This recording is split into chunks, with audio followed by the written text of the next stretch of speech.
ಕರ್ನಾಟಕ ಸರ್ಕಾರದಿಂದ ಆರಂಭಗೊಂಡಿರುವಂತಹ ಈ ಒಂದು ಆರ್ಥಿಕ, ಸಾಮಾಜಿಕ ಮತ್ತು ಶೈಕ್ಷಣಿಕ ಸಮೀಕ್ಷೆಯಲ್ಲಿ ಗಣಿತದಾರರು ನಿಮ್ಮ ಮನೆಗೆ ಬಾಗಿಲಿಗೆ ಬಂದಂಥ ಸಂದರ್ಭದಲ್ಲಿ ಎಲ್ಲ ನಮ್ಮ ಕಲಬುರಗಿ ಜಿಲ್ಲೆಯ ಅಥವಾ ನಾಡಿನ ಎಲ್ಲ ನಮ್ಮ ಪಂಚಮಸಾಲಿಗಳು, ಈ ಭಾಗದ ಅಧ್ಯಕ್ಷ ಪಂಚಮಸಾಲಿಗಳು ತಾವೆಲ್ಲರೂ ಸಹ ಜಾತಿ ಗಣಿತೆಯಲ್ಲಿ ಲಿಂಗಾಯತ ಪಂಚಮಸಾಲಿ ಮತ್ತು ಅದರ ಕೋಡು A0868 ಅಂತೇಳಿ ನಮೂದಿಸಬೇಕು ಅಂತೇಳಿ ಮೂಲಕವಾಗಿ ಮನವಿ ಮಾಡಲಾಗಿದೆ. ನೀವೆಲ್ಲರೂ ಸಹ ನಿಮ್ಮ ಭಾಗದಲ್ಲಿ ಕರಪತ್ರದ ಮೂಲಕ, ಸೋಷಿಯಲ್ ಮೀಡಿಯಾದ ಮೂಲಕವಾಗಿ ಎಲ್ಲರೂ ಸಹ ಲಿಂಗಾಯತ ಪಂಚಮಸಾಲಿ ಅಂತೇಳಿ ಮತ್ತು ಕೋಡ್ 0868 ಅಂತೇಳಿ ಬರೆಸ್ಬೇಕು ಅಂತೇಳಿ ಮನವಿ ಮಾಡ್ಕೊಳ್ತೀನಿ. ಮತ್ತು ಉದ್ಯೋಗದ ಕಾಲದಲ್ಲಿ ಕೃಷಿ ಮತ್ತು ಕೃಷಿ ಕಾರ್ಮಿಕ ಅಂತೇಳಿ ಬರೆಸ್ಬೇಕು ಅನ್ನೋದನ್ನು ಇವತ್ತು ಆದೇಶ ಮಾಡಲಾಗಿದೆ. ಆ ಬಗ್ಗೆ ಇವತ್ತು ಎಲ್ಲ ಕಡೆನೂ ಜಾತಿ ಗಣಿತ ಪ್ರಚಾರ ಸಭೆಗಳನ್ನು ಮಾಡಲಾಗಿದೆ. ಆ ಪ್ರಕಾರ ನಿನ್ನೆ ಗುಲ್ಬರ್ಗ ಜಿಲ್ಲೆಯಲ್ಲಿ ಸಮಾಜ ಬಾಂಧವರು ಪ್ರಚಾರ ಸಭೆಯನ್ನು ಕರೆದು ಮಾಧ್ಯಮ ಮೂಲಕವಾಗಿ ನಾಡಿದ್ದು ಹೇಳಿಕೆ ಜಾತಿ ಸಾಮಾಜಿಕ ಮತ್ತು ಶೈಕ್ಷಣಿಕ ಸಮೀಕ್ಷೆ ನಡೀತಾ ಇದೆ ಅಲ್ರಿ.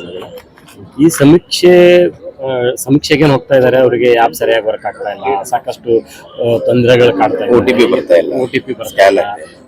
ಈಗ 3-4 ದಿನ ಆಯ್ತು. ಏನ್ ಸ್ಪೀಡ್ ನಲ್ಲಿ ಆಗ್ಬೇಕಾಗಿತ್ತು 15 ದಿನ ಕಾಲಾವಕಾಶ ಆಯ್ತು, ಒಂದು 2% ಕೂಡ ಆಗ್ತಾ ಇಲ್ಲ. ಈ ಸಮೀಕ್ಷೆ ಕಾರ್ಯದ ಬಗ್ಗೆ ಏನ್ ಹೇಳಕ್ ಬಯಸ್ತಾರೆ? ಯಾವುದೇ ರಾಜ್ಯ ಸರ್ಕಾರಗಳಿಗೆ ಜಾತಿ ಗಣತಿ ಮಾಡುವ ಪರಮ ಅಧಿಕಾರಿಗಳು, ಜಾತಿ ಗಣತಿ ಮಾಡುವಂಥ ಅಧಿಕಾರಿಗಳು ಸಂವಿಧಾನಬದ್ಧವಾಗಿ ಅದು ಕೇಂದ್ರ ಸರ್ಕಾರಕ್ಕೆ ಮಾತ್ರ ಇದೆ. ಆದರೆ ಕರ್ನಾಟಕ ಸರ್ಕಾರ ಎಲ್ಲ ಸಮುದಾಯಗಳ ಹಿತವನ್ನು ಕಾಪಾಡಲಾರ್ದೇ, ಅವರ ಒಂದು ಮನವಿಯನ್ನು ಗಮನಕ್ಕೆ ಬರಲಾರ್ದೇ ಏಕಾಏಕಿ ಜಾತಿ ಗಣತಿ ಮಾಡಲಿಕ್ಕೆ ಶುರು ಮಾಡಿದೆ. ಆ ಜಾತಿ ಗಣತಿ ಸಮಯಾವಕಾಶ ಭಾಳ ಕಡಿಮೆ ಕೊಟ್ಟಿದೆ. ಕೇವಲ 15 ದಿನದಲ್ಲಿ 1.5 ಕೋಟಿ ಕುಟುಂಬಗಳನ್ನು ಹೆಂಗೆ ಭೇಟಿ ಮಾಡೋದು ಮತ್ತು ಎಲ್ಲ ಡಿಜಿಟಲೀಕರಣ ಮಾಡೋಕ್ಕಾಗ್ತದೆ. ಡಿಜಿಟಲೀಕರಣ ಮಾಡೋ ಸಂದರ್ಭದಲ್ಲಿ ಸರ್ವೆಗಳು ಬಂದಾಗಿ ಎಷ್ಟೋ ಸಂದರ್ಭದಲ್ಲಿ ಆ್ಯಪ್ಗಳ ಸರಿಯಾಗಿ ವರ್ಕ್ ಮಾಡಲಾರ್ದೇ ಜಾತಿ ಗಣತಿಗೆ ಭಾಳ ದೊಡ್ಡ ಅಡೆತಡೆ ಉಂಟಾಗಿದೆ. ಈಗಲೂ ಕಾಲ ಮುಂಚಿಲ್ಲ, ಎಲ್ಲವನ್ನು ಸರಿ ಮಾಡಿಕೊಂಡು ಇನ್ನಷ್ಟು ಸಮಯಗಳನ್ನು ಕೊಟ್ಟು ವೈಜ್ಞಾನಿಕವಾಗಿ ಮತ್ತು ದತ್ತಾಂಶಗಳ ಕ್ರೋಢೀಕರಣಕ್ಕೆ ಆಧಾರವಾಗಿ ಜಾತಿ ಗಣತಿ ಮಾಡಲಿಕ್ಕೆ ಸರ್ಕಾರ ಮುಂದಾಗಬೇಕಾಗಿದೆ. ಈ ಕುರಿತು ಅನೇಕ ಸಮುದಾಯದವರು ಇವತ್ತು ಹೈಕೋರ್ಟ್ ಮೆಟ್ಟಿಲೇರಿದ್ದಾರೆ. ಆದಾಗಿ ಸರ್ಕಾರ ಹೈಕೋರ್ಟ್ನಲ್ಲಿ ಜಾತಿ ಗಣತಿ ಮಾಡ್ತಾರೆ ಅಂತ ಅವ್ರು ಹೇಳ್ತಾರೆ, ಮತ್ತು ಓರಲಾಗಿ ಜಾತಿ ಗಣತಿ ಅಂತ ಅವ್ರು ಹೇಳ್ತಾರೆ. ಹೀಗಾಗಿ ಒಟ್ಟಾರೆ ಗೊಂದಲದ ಗೋಡಾಗಿದೆ. ಅವೈಜ್ಞಾನಿಕವಾಗಿರ್ತಕ್ಕಂಥ ಇದು ಸಮೀಕ್ಷೆ. ಆದಾಗಿ ಸಹ ಸರ್ಕಾರ ಮಾಡಲೇಬೇಕು ಅಂತ ಹಠ ಮಾಡಿ ಇವತ್ತು ಮಾಡ್ತಿರೋ ಸಂದರ್ಭದಲ್ಲಿ ನಮ್ಮ ಸಮುದಾಯದವರು ಸಂಖ್ಯೆಯನ್ನು ತಿಳ್ಕೊಳ್ಳಿಕ್ಕೋಸ್ಕರವಾಗಿ ನಿಖರವಾದ ಮಾಹಿತಿ ಕೊಡಲಿಕ್ಕೆ ಇದೊಂದು ಸದುಪಯೋಗ ಪಡಿಸ್ಕೊಡಿ ಅಂತ ನಾನು ಸಲಹೆ ಕೊಡ್ತೀನಿ.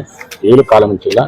ಮತ್ತೆ ಹಿಂದೂ ವರ್ಗದ ಆಯೋಗದವರು ಇದಕ್ಕೆ ಸಮಯಾವಕಾಶವನ್ನು ಹೆಚ್ಚು ವಿಸ್ತರಣೆ ಮಾಡಬೇಕು. ಇನ್ನೂ ಭಾಳಷ್ಟು ಕನಿಷ್ಠ ಭಾಳ ಜನ ಹೇಳೋದೇನಪ್ಪ ಅಂದ್ರೆ 6 ತಿಂಗಳು ಬೇಕಾಗುತ್ತೆ ಇಡೀ ಕರ್ನಾಟಕದ ಎಲ್ಲ ಕುಟುಂಬಗಳ ಸಂಪೂರ್ಣ ಮಾಹಿತಿಯನ್ನು. ಒಂದು ಕುಟುಂಬ ಮಾಹಿತಿ ಪಡ್ಕೊಳ್ಳೋಕ್ಕೆ ಕನಿಷ್ಠ 1 ಗಂಟೆ ಬೇಕಾಗುತ್ತೆ. ಅಂಥದ್ದು ಇಷ್ಟು ಕಡಿಮೆ ಅದು ಹೆಂಗೆ ಪಡ್ಕೊಳ್ಳಿಕ್ಕೆ ಸಾಧ್ಯವಿದೆ? ಹಾಗಾಗಿ ಇನ್ನೂ ಸಹ ಗಣಿತದಾರರಿಗೆ ಭಾಳಷ್ಟು ಒಂದು ಮಾಹಿತಿ ಕೊರತೆ ಇರುತ್ತೆ. ಇದನ್ನು ಮುಂದೂಡುವಂಥ ಪ್ರಯತ್ನವನ್ನು ಅಥವಾ ಇನ್ನಷ್ಟು ಕಾಲವನ್ನು ವಿಸ್ತರಣೆ ಮಾಡೋ ಪ್ರಯತ್ನವನ್ನು ಮಾಡಬೇಕು ಅಂತೇಳಿ ನಾನು ಕರ್ನಾಟಕ ಹಿಂದೂವರೆಗೂ ಮನವಿ ಮಾಡ್ತೀನಿ. ಈ ಸಂದರ್ಭದಲ್ಲಿ ಬೇರೆ ಬೇರೆ ಜಿಲ್ಲೆಗಳಿಗೆ ಹೋಗಿ ನಿಮ್ಮ ಸಮಾಜದ ಅವೇರ್ನೆಸ್ ಮಾಡಿಸ್ತಾ ಇದ್ದೀವಿ. ಇದೇ ಸಂದರ್ಭದಲ್ಲಿ ತಮ್ಮನ್ನು ಉಚ್ಚಾಟನೆ ಮಾಡಿರೋಂಥದ್ದು ಯಾವ ಪರಿಣಾಮ ಬೀರ್ತದೆ ಇದು ನಿಮ್ಮ ಮೇಲೆ? ಅದಕ್ಕೇನೂ ಇಲ್ಲ ನೋಡ್ರಿ, ಅದು ಆ ಶಬ್ದವನ್ನು ಹೇಳುವಂಥ ಅಧಿಕಾರ ಯಾರಿಗೂ ಇಲ್ಲ. ಅದಕ್ಕೆ ಅದು ಹೇಳುವಂಥ ಅಧಿಕಾರ ಇರತಕ್ಕಂಥದ್ದು ಸೃಷ್ಟಿಕರ್ತ ಪರಮಾತ್ಮನಿಗೆ, ನಮ್ಮ ಭಕ್ತರಿಗೆ. ಯಾರೋ 4 ಜನ ಕೂತ್ಕೊಂಡು ಏನೋ ಒಂದು ಹೇಳಿದ್ರೆ ಆ ಹೇಳಿಕೆಗೆ ನಮ್ಮ ಸಮಾಜಕ್ಕೆ ಯಾವುದೇ ಸಂಬಂಧವಿಲ್ಲ. ಅಲ್ಲ, ಅದು ಸಂಬಂಧ ಇಲ್ಲೇ ಇಲ್ಲ. ನಮ್ಮ ಪೀಠ ಸ್ವತಂತ್ರವಾಗಿರ್ತಕ್ಕಂಥದ್ದು 4 ಜನ ಕೂತ್ಕೊಂಡು ಹೇಳಿರ್ತಕ್ಕಂಥ ಹೇಳಿಕೆ ಅದು ಸಮುದಾಯದ ಹೇಳಿಕೆಗಳೆಲ್ಲ. ಈಗ ಪೀಠಕ್ಕೂ ಮತ್ತು ಟ್ರಸ್ಟಿಗೂ ಸಂಬಂಧ ಇಲ್ಲ, ಯಾವುದೂ ಸಂಬಂಧ ಇಲ್ಲ.